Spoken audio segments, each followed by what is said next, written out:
Friends எல்லாத்துக்கும் வணக்கம் and welcome to our family. இன்றைக்கி நம்ம கிச்சனில் என்ன பார்க்க போகிறோம்னு பார்த்தீங்கன்னா ரவா இட்லி தாங்க பார்க்க போகிறோம்.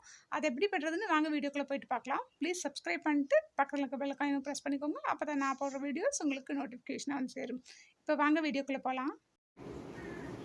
இப்போ நம்ம ரவா இட்லி தாங்க செய்ய போகிறோம். அதுக்கு இந்த ரவை வறுக்காத ரவை தான் நான் எடுத்திருக்கேன். எந்த ரவைனாலும் சரி.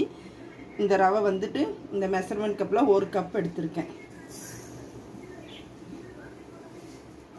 1 கப் ரவைக்கு 2 கப் அளவு கெட்டியான தயிர் சேர்த்துக்கோங்க.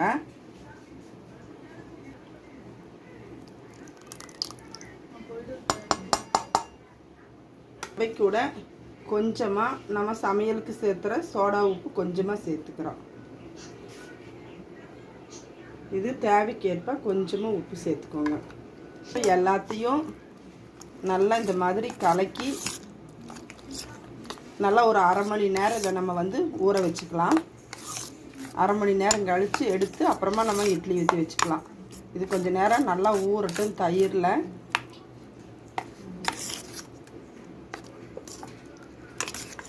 எடுத்து தனியாக வச்சுக்கலாம்.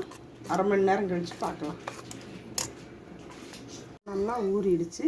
இது கூட நம்ம இன்னும் கொஞ்சம் தண்ணி விட்டு இட்லி மாவு பதத்துக்கு நம்ம பரட்டிக்கலாம். அதைய நல்லா ஊறி வந்துருக்குது. அரை மணி நேரத்துக்கு மேலேயே ஆயிடுச்சு.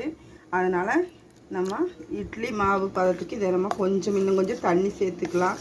தண்ணி சேர்த்து இதை நல்லா கலக்கிக்கலாம். கொஞ்சமாக ஆப்ப சோடா மாவை கொஞ்சம் சேர்த்துக்கோங்க. கொஞ்சமாக சேர்த்துக்கோங்க. உப்பு கரெக்டாக இருக்கான்னு பார்த்துக்கோங்க. இந்த இட்லிக்கு உப்பு நீங்கள் உங்கள் தேவைக்களவு உப்பு பார்த்துக்கோங்க. ரொம்ப தண்ணியாக இல்லாமல் ரொம்ப கெட்டியாக இல்லாமல் பாருங்கள். இந்த மாதிரி ஊற்றி பார்க்கலாம். இட்லி தட்டில் துணி தான் போட்டிருக்கேன். துணி போட்டு தான் ஊற்றி காட்ட போகிறேன். இந்த தட்டையவே நான் யூஸ் பண்ணிக்கிறேன். இதில் இந்த மாதிரி நான் முந்திரி வச்சுக்க போகிறேன். கொஞ்சமாக மேலே மல்லி இலை வச்சுட்டேன். எல்லா தட்டுக்கும் அதே மாதிரி வச்சுக்குவோம். எல்லா தட்டுலையும் வச்சுட்டேன். இப்போ மாவும் இதுக்கு மேலே நம்ம மாவு ஊற்றிக்குவோம். நான் ஒரு சின்ன சின்ன இட்லியாக தான் ஊற்ற போகிறேன். ரொம்ப பெரிய இட்லி வேண்டாம். பாதிக்கு மட்டும் ஊற்றலாம். ரவா இட்லியை நான் இட்லி பாத்திரத்துலேருந்து எடுத்து வச்சுட்டேங்க. இட்லி நல்லா சாஃப்டாக நல்லா வெந்து வந்திருக்குது பாருங்கள். நல்லா சாஃப்டாக நல்லா வெந்துடுச்சு இட்லி.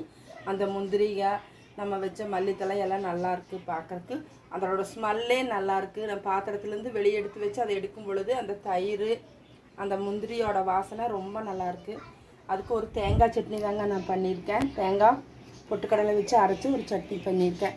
நீங்களும் இதை மாதிரி உங்கள் வீட்டில் செஞ்சு பார்த்துட்டு இது உங்களுக்கு பிடிச்சிருந்தா லைக் பண்ணுங்கள், ஷேர் பண்ணுங்கள், சப்ஸ்கிரைப் பண்ணுங்கள். அப்படியே பெல் பட்டனையும் ப்ரெஸ் பண்ணுங்கள். நன்றி, வணக்கம்.